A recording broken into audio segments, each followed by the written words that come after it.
প্ৰথম কথাটো আমাৰ জয়ন্ত মল্ল বৰুৱা ডাঙৰীয়া এই বিভাগটো লোৱাৰ কাৰণে আমি খুবেই সুখী হৈছোঁ। হয়তো চাগে আমাৰ নিচিনা সুখী মানুহ কোনোৱে নাই এইটো সময়ত। কাৰণ কিয় আজি আমি 2023 পৰা লাগি আছিলোঁ ৰঙামাটিৰ চিণ্ডিকেটটো আৰু আপোনাৰ ৰয়েলটি, যিটো আমাৰ অসম গভৰ্ণমেণ্টে ৰয়েলটি পাব লাগে মেঘালয় গভৰ্ণমেণ্টৰ ফালৰ পৰা যিবোৰ গাড়ী আহে, মেঘালয় পাহাৰ কাটিং যিবিলাক হয়, খনন হয়, তাৰে ওপৰত যিবিলাক ৰঙামাটিৰ গাড়ী আহে তাতে কোনো ৰয়েলটি নাই। কেৱল তাতে এটা টেক্স কালেকশ্যন হয়, পাৰ গাড়ী 500 টকাকৈ। য'ত নেকি আমি কৈছিলোঁ যে যদি আপোনালোকে এইটো ৰখাবই নোৱাৰে তেনেহ'লে ৰয়েলটিৰ ব্যৱস্থা কৰক। তাৰপিছতে টিপি এটা ইছ্যু কৰিলে। টিপিটো ইছ্যু কৰাৰ পিছত টিপিৰ বিহাফত তেখেতসকলে গাড়ী চলোৱা আৰম্ভ কৰিলে। কিন্তু কি কৰে, এতে আপুনি যদি চাই, আপোনালোকে ভালকৈ চালে গম পাব, আমাৰ এই ইষ্ট ডিভিজনত প্ৰায় আপোনাৰ 9টামান বিট আছে। 9টামান বিট অফিচাৰত যিখিনি বিট অফিচাৰ আছে, তাৰে মাজত আপোনাৰ এজন আমাৰ বশিষ্ঠ ইষ্টত একদম তেখেতে চাকৰি জইনিঙৰ পৰা আছে, বৰ্মন উপাধি, ৰাহুল বৰ্মন তেখেতৰ নামটো। তেখেতে আজি জন্মৰ পৰা এতিয়ালৈ আছে, আজিৰ তাৰিখলৈ কেৱল ইষ্টত, আৰু গোটেই যিমান কালেকশ্যনৰ কাম গোটেই তেখেতে কৰে। আৰু তেখেতৰ লগত মিলি আছে আমাৰ মেঘালয়ৰ এজন ভাগিন উপাধিৰ মানুহ আছে, যোনে ৰঙামাটিটোৰ গোটেই সৰ্বৰাহত একদম অল ইন অল তেখেত। এই কথাবোৰৰ ওপৰত আমি মন্ত্ৰী ডাঙৰীয়াকো লিখিছোঁ। আমি ইভেন অফিচাৰ্ছখিনিৰ এগেইনষ্টত আমি CM ভিজিলেন্সলৈকে পৰ্যন্ত লেটাৰ দিছোঁ, চবকে দিছোঁ। কিন্তু এই অফিচটোৰ পৰা আমাৰ প্ৰতি কোনো সহযোগিতা আমাৰ লগত একো আগে নবঢ়ায়। আমি 2024 এখন PIL দাখিল কৰিছোঁ বানপানীৰ ওপৰত। আমি কওঁ যে বানপানীৰ সময়ত আপোনালোকে ৰঙামাটিখিনি নচলাব, গাড়ীখিনি বন্ধ কৰক। বন্ধ কৰিলে আকৌ আমি কেনেকৈ বন্ধ কৰিম, এইটো বহুত ওপৰৰ পৰা ফোন আহি যায়। আমি কথাটো বুজি পোৱা নাই যে আমি বানপানী ৰখোৱাৰ কাৰণে আমি দিন ৰাতি আজি 2024 পৰা কষ্ট কৰি আছোঁ।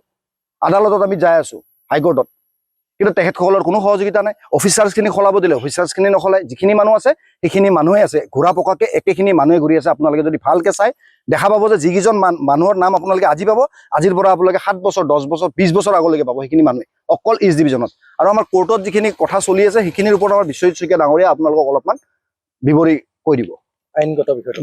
কথাটো এনেকুৱা, আমি মূলতঃ এই গুৱাহাটীৰ কৃত্ৰিম বানপানী ইছ্যুটো লৈ পেলাই দুটাই ডাঙৰ কথা হৈ আছে। এটা এই নলা নৰ্দমাবোৰ চাফ কৰা নাই, আৰু এটা কথা পাহাৰৰ ৰঙামাটি। এইটো কথা ইতিমধ্যে মুখ্যমন্ত্ৰী মহোদয়ে কৈছে, বাৰে বাৰে কৈছে যে মেঘালয়ৰ ৰঙামাটি কটাৰ ফলতেই গোটেই গুৱাহাটীত বানপানী হয়।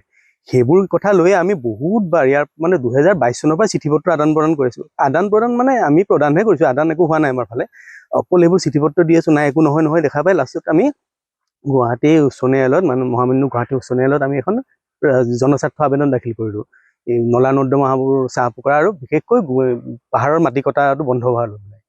তাৰপিছত মহামান্য আদালতে এইখিনি খুব হিচাপ লৈছে আৰু খুব গুৰুত্ব সহকাৰে লৈ বিষয়টো তেওঁলোকে খৰতকীয়া শুনানি ব্যৱস্থা কৰিছে। বিভাগবোৰক তলব কৰিছে যে তেওঁলোকে ইয়াৰ ওপৰত তেওঁলোকে এফিডেভিট ফাইল কৰিব লাগে, জনাব লাগে কি হৈছে।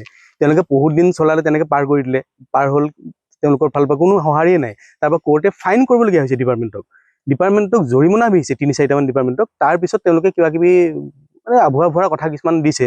তাৰপিছত আমি তথ্য সহকাৰে দাখিল কৰিছোঁ, ক'ত ৰঙামাটি আহি থাকে।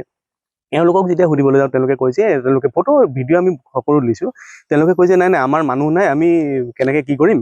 আৰু মুখ্যমন্ত্ৰী মহোদয়ে আমাক বেয়া পাই ৰাস্তাত গাড়ী ধৰিলে। কথাটো হৈছে তেওঁলোকে পইচা কালেকশ্যনৰ বাদ দি পেলাই জংঘলত যাব লাগে, সেই কথাটো কৈছিলে। কিন্তু তেওঁলোকে এই কথাটোকে সুৰুঙাটো উলিয়াই লৈ পেলাই কৈছে যে নাই আমি ধৰিব নোৱাৰোঁ গাড়ী চাড়ী, এইবোৰ কৰিলে আমাৰ মানুহ চানুহ নাই, আমাৰ বৰ অসুবিধা হয়। তেতিয়া আমি ক'লোঁ যে আমি পাব্লিকো থাকিম, আপোনালোকে খালি আমাক কওক, কাৰণ আমাৰ যদি সহায় লাগে আমিও থাকিম, যে আপোনালোকে মুঠতে গাড়ী চাড়ীবোৰ ধৰিব লাগে। কাৰণ ৰঙামাটিবোৰ যেনেকৈ ধৰণে খহি আহে সকলোৱে দেখা পাইছে, এজাক বৰষুণ দিয়াৰ লগে লগে গোটেই ৰঙামাটি ভৰ্তি হৈ যায়। বাৰে বাৰে এইখিনি কথা লৈ পেলাই আমি কিমানবাৰ মই এতিয়া দেখাব পাৰোঁ, 100 ওপৰত আমাৰ চিঠি পত্ৰ প্ৰদান কৰি আহিছোঁ, নাই কোনো ধৰণৰ গুৰুত্ব নাই। এতিয়া খালি ভাল লাগিছে, সিদিনা আমি সংবাদ মাধ্যমৰ যোগেদি দেখিবলৈ পাইছোঁ মাননীয় মন্ত্ৰী মহোদয় নতুন আমাৰ জয়ন্ত মল্ল ডাঙৰীয়া, তেখেতৰ কথাখিনিত খুব আমি এটা সকাহ পাইছোঁ যে এইবাৰ কিবা এটা অন্তত হ'ব। আৰু আমি ভাবিছিলোঁ কি যিখিনি মানুহ ইয়াতে আছে সেইখিনি মানুহ অকণমান ৰদবদল হ'লেই চাগে নতুনকৈ এইবোৰ মাটি কটা বা এনেকুৱা ধৰণৰ কথাবোৰ বন্ধ হ'ব। কাৰণ একেকেইজনে চলাই আছে, চিণ্ডিকেট চলাই আছে, কোনোবাই তেওঁলোকৰ সঁহাৰি পাইহে চলাই আছে।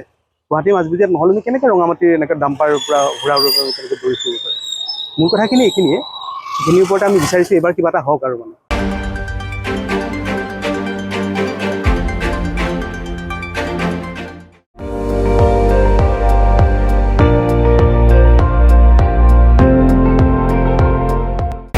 আপুনি চাই আছে ND24, সৰ্বশ্ৰেষ্ঠ নহয় সৰ্বোত্তমৰ দৌৰত।